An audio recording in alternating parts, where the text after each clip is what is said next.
the Council for Exceptional Children Quick Take. CEC is the largest professional association in the world that advocates for students with exceptionalities and their families. Our topic today is co-teaching with remote learning. I'm Marilyn Friend.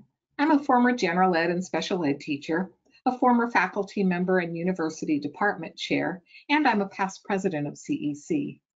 Now, though, I mostly spend my time working with schools and districts, really trying to make co-teaching effective for everybody who's part of the process.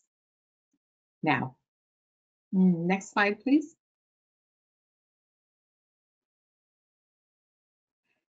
This session came about because of conversations that were going on. People were saying, oh, what's going on with you with co-teaching?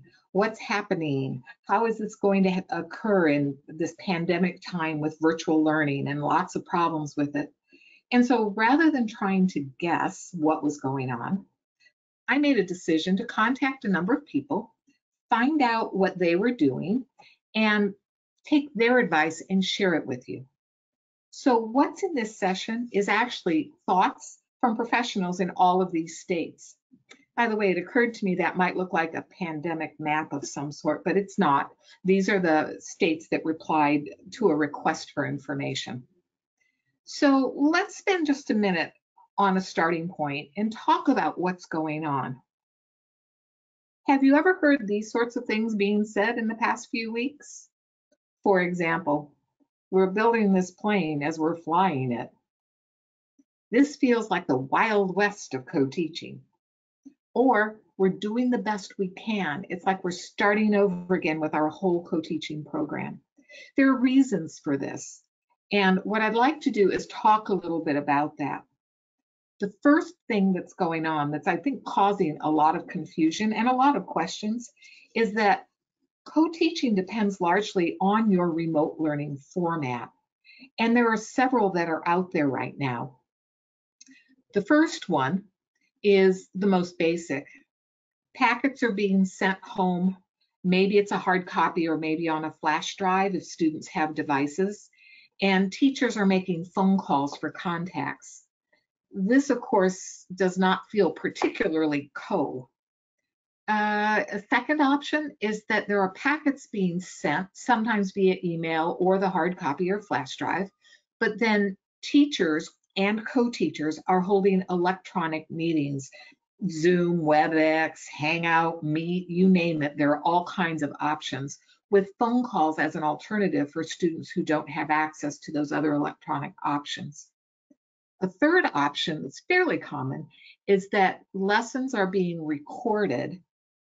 Students are being directed to use devices to watch the lessons. They have assignments that go with those lessons, and then there are discussions and question asking sessions at scheduled times. The last option is synchronous instruction. There's one high school that I spoke with where they're following the same class schedule they have when school is face-to-face, and students go to their courses and they're expected to fully participate. If you think about these four options, you can see quickly that what looks like co-teaching is going to vary wildly based on what's happening. It's compounded by the fact that in several states, I heard this. We started with packets and we thought this would probably be short term. As we have learned it's long term until the end of the school year, we are gradually shifting to more virtual synchronous instruction or to recorded lessons. And so another confusion factor is the fact that it's changing. It's not always the same. Now, another factor that's having a huge impact are the students and their families. These comments were made by many people across many different states, starting with attendance. That is, are students actually showing up? Attendance is being affected by a lot of things. For example, some students don't have internet access. They simply don't. I have to tell you that we have a home place in very rural area, and we were there and we were being annoyed because we were behind a school bus that kept stopping. And I was like, why is that school bus out? Schools aren't even in session. We figured it out fairly quickly. The school bus was making the standard rounds, stopping at each rural home.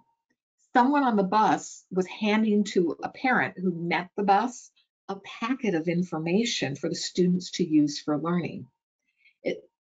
If you're in a place with really good resources in suburban or urban area where there are not a lot of these connect issues, it's probably hard to imagine.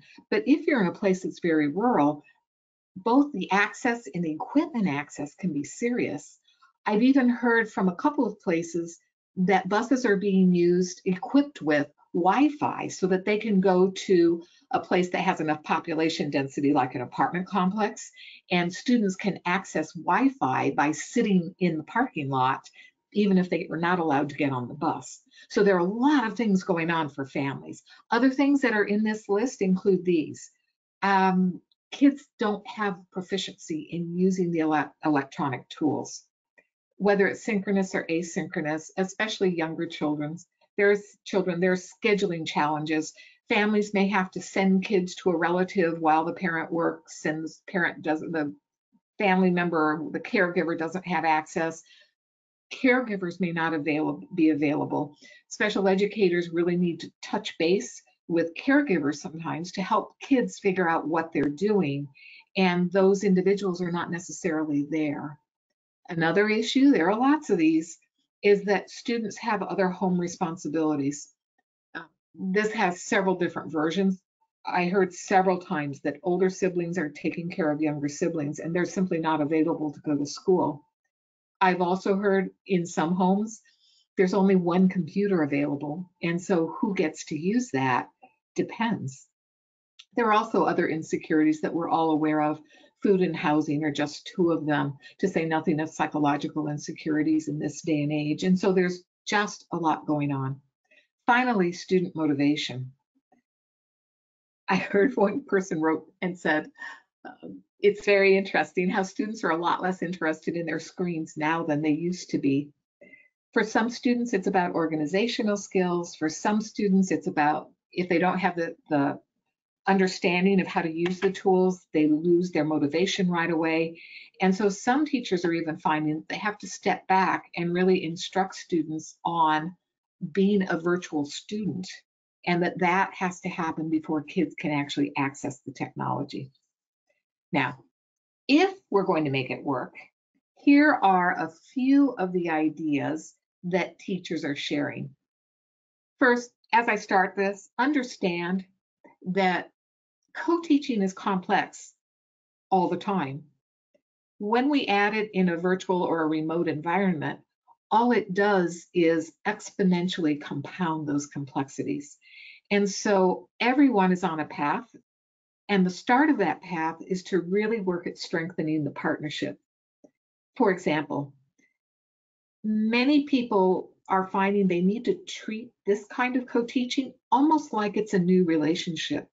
In many ways, it is. A key question is, how are we both truly present in that remote instruction, whether it's virtual, whether it's synchronous, whether it's with packets, whatever it happens to be? Another area of emphasis is that the collaboration involved really must be structured. It can't be a hit and miss. We can touch base here and there. We'll see how it works out. That was more understandable as this was getting going, but it really now needs to be a little bit more clear when and how we meet and what we accomplish during those meetings. Another piece of this is to clarify the roles and responsibilities of each professional based on the format that's being used. Some people are finding that special educators are being relegated almost to a role of being a helper or being the cleanup crew or being the tutor for particular students, and that's the only role they have, which clearly is not appropriate. Planning must be a non-negotiable. Lessons shared sometimes a week in advance. Advanced copies or advanced recordings so that teachers can make changes in them, can cue them, can do whatever needs to be done. There also has to be negotiation on assignments One thing that I heard over and over again is that students are being overwhelmed, and that when they're getting multiple assignments, someone has to step in and figure out what's reasonable for them. And perhaps most importantly, right now, we have to be patient with each other. That's probably true in your own household. For co-teachers, it really has to be the case because we never quite know what the stressors are in the other person's life. But students are entitled to their education. This model requires that participate and students continue general ed, and so that means we've got to strengthen the partnership. Next, I want to spend a couple of minutes on synchronous co-teaching. The best piece of advice I heard in thinking about this is that the remote co-teaching should mirror face-to-face co-teaching. That includes using the 3 high-use co-teaching approaches, stations, parallel, and alternative, as a routine part of the lessons that are delivered. Now, on the side, some people say stations, maybe not 3, that independent thing might not work so well, although if it does, that's great. But some people are just using 2 stations.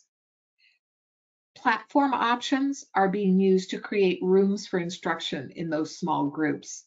Most of the platforms have some kind of a mechanism, whether it's a platform designed for schools like Schoology, or whether it's a Google option, or whether it's Zoom. I know Zoom has meeting rooms. And what people are finding is that if they use those tools, it works very well. The caution is that student groups need to be created that are sometimes heterogeneous and sometimes homogeneous. One set of individuals commented that they had to step back because the students who are more proficient in the synchronous co-teaching tend to talk more, they tend to ask the questions, they were dominating, and the first response was, oh, well, let's just split the students. And the special educator was taking the students who were not participating, which ended up being literally all of the students who struggled. It was not done in a way that was intended to not be best for kids, but they realized that that was not going to be an acceptable strategy. That means you have to really monitor student participation. In one online conversation, the comment was made that students with disabilities actually are enjoying the synchronous co-teaching and are not shy at all about speaking up. But other people are reporting that students with disabilities in particular feel like if they ask a question or make a comment that's off topic or off target during instruction, everybody can see them and everybody's focused on them, and that they're very intimidated. So we have to be careful about that. Whatever is being delivered as synchronous instruction, do be careful about documenting that students are receiving their services. Remember, they must be getting their specially designed instruction. But the advice is to not record this kind of instruction. In fact, you might want to take a look. There are quick takes led by Dr. Kelly Grillo. Those address both the privacy issues involved in this virtual environment we're in and the necessity of accessibility for virtual environments. And those are both great and really should be used. Now, that's synchronous co-teaching. Let's spend just a minute on asynchronous co-teaching and what that looks like. First, if there are recorded general education lessons, in some instances, special educators are taking those recorded lessons and they are either adding particular scaffolds, like an outline, some guiding questions. Sometimes they can put those recordings into something like Edpuzzle, the app that lets you annotate, and students can't go forward until they answer a question. And so they're doing a supportive role so that when students do look at recorded instruction, they have some guidance. I'm also hearing that special educators are breaking this type of lesson material into smaller chunks and having students complete one chunk before they go on to another, because otherwise they are simply being overwhelmed. With asynchronous, virtually everybody is scheduling some kind of co-teaching meetings with students. And the advice, of course, is that special educators participate in those meetings. They should be scheduled, they should be on a regular basis. How frequently, I wouldn't even begin to try to recommend, but it's really important that all students have access to those meetings as long as the students are showing up. In addition, most special educators that I contacted seem to be also arranging additional private times for one or both of the teachers to meet with the students, to go over material again, or to answer their questions, or to guide some of their practice. You know, if you're using one of the apps where you can see the student screens, you can actually see the student working and guide the student, but that often is being done away from the co-taught environment. It's not done during the meeting with all the students, but some students do need that. And it's really important that that becomes something that both teachers participate in at least occasionally. It's also really important for students with disabilities that teachers stay in very close contact with parents. Sean Smith did some research a few years ago on virtual learning and co-teaching within that. And he found in his work that parents are actually the third part of the co-teaching. It becomes a triad instead of a pair. And we want to be sure that they are part of this. Another piece we can do that helps, I think you can do this in both synchronous and asynchronous, but especially with asynchronous, every student in the classroom should have his or her own folder so that work related to SDI, as well as accommodated lessons or other materials that you need to provide to students, can be done within the context of the quote unquote general classroom, but delivered with privacy so that it's not embarrassing to students. Now, just a couple of other suggestions for you. First, we want to avoid overloading students. You might want to check with your co-teaching. Some related services providers are asking students to do things outside of the instructional time. Then you get high school students or middle school students with assignments from multiple teachers, and then you get special educators trying to give kids additional work that's responsive to IEP goals. And there really has to be some conversation about what to expect of kids, remembering their stress levels, and what's reasonable and what's a reasonable balance of what everybody else is doing and what would be most helpful for this student. Parents as co-teachers, of course, we want them to participate as much as possible, and they should be able to ask their questions. I actually had one person tell me that because math can be a little bit of a sticking point, the math coaches are getting on to phone conferences with special educators and parents of kids with disabilities, because the math coaches can just help out in terms of clarifying if there's a question a parent has and the special educator's not sure how to answer it. It's also really, and I think that's the last point that was up there, in terms of enlisting other supports. And so you might think through who else in your school could be of assistance. There's a lot going on right now, and it's really important that we all share. It's really important that we put our heads together to make this work the best it possibly can. With the link to this quick take, there is a way for you to share what you've been doing. And what we might do, if we have enough response, is do another one of these and update people with literally more hints and tips from the field. I thank you for participating in this. I hope that you are safe and that your family is safe and that you are managing the complex world that we live in these days. Thank you. Thank you so much, Marilyn, for taking the time to talk to us today. As she mentioned, there will be a link underneath the recording of this video that you'll have a chance to contribute some of your co-teaching successes while working remotely and discuss some of the challenges. And we'll use that information to provide some follow-up quick takes. Thank you everyone so much.